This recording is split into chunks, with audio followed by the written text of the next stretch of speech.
একেই বলে নিয়তি। সৃষ্টিকর্তা কখনো কখনো কাউকে ধনী বানান, আবার কখনো রাস্তার ফকির বানান। তার কারিশমা বোঝা খুব মুশকিল। সৃষ্টিকর্তা ইচ্ছা করলে যে মানুষটিকে কোটিপতি থেকে রাস্তার ফকির বানাতে পারেন। আবার জ্বলন্ত প্রমাণ মোহাম্মদ আজিম।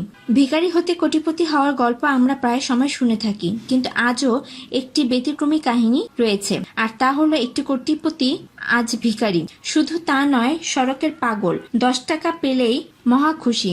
দারিদ্র্যকে জয় করে জীবনে সফলতা অর্জন করা মানুষের সংখ্যা আমাদের সমাজে কম নয়। দারিদ্র্যকে জয় করা ব্যক্তিদের দেখে অনুপ্রাণিত হয় অনেকেই। তবে পৃথিবীতে এমন অনেক মানুষ রয়েছে যাদের অতীতে প্রচুর প্রাচুর্যের অধিকারী ছিল, তবে এখন দুবেলা খাবার জোটে না তার। বছর 4 আগেও মোহাম্মদ আজিম ছিলেন রামু উপজেলার তেচ্ছিপুল এলাকার অন্যতম ধনী ও কোটিপতি।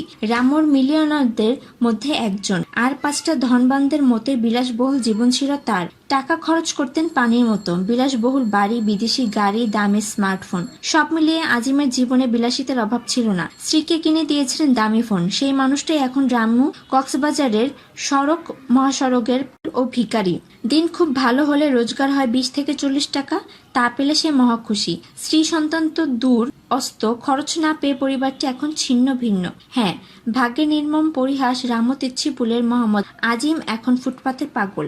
হাই স্কুল ড্রপ আউট আজিম ছিলেন রামু তেচ্ছিপুলের মিলিয়নিয়ার। মাত্র 17 বছর বয়সে কাজ শুরু করেছিলেন তিনি। বছরেই হয়ে যেতেন কোটিপতি।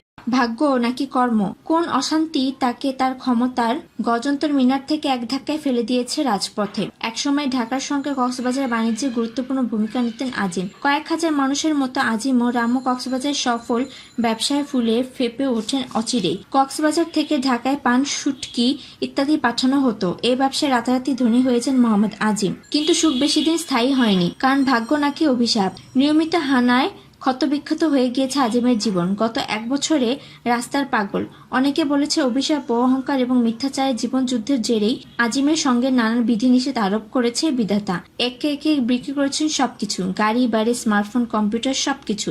আজ তিনি নিঃস্ব। শুধু আজিমই নন, জীবন যুদ্ধে বিধ্বস্ত রামু কক্সবাজারে এখন একসময় বহু ধনী ব্যক্তিরাই পেশা চা, কফি, আইসক্রিম, খবরের কাগজ বিক্রি। কেউ কেউ তো দায়ে পড়ে পরিবারের লোকদের জন্য ব্যবসাতে নামাতে বাধ্য হচ্ছেন। মাত্র 500 টাকার বিনিময়ে শিশুরা বেছে নিচ্ছে দেহ ব্যবসা। পেটের জ্বালা বড় জ্বালা। জীবনের প্রতি বিতস্ত্র আজিমের আর্তনাদ।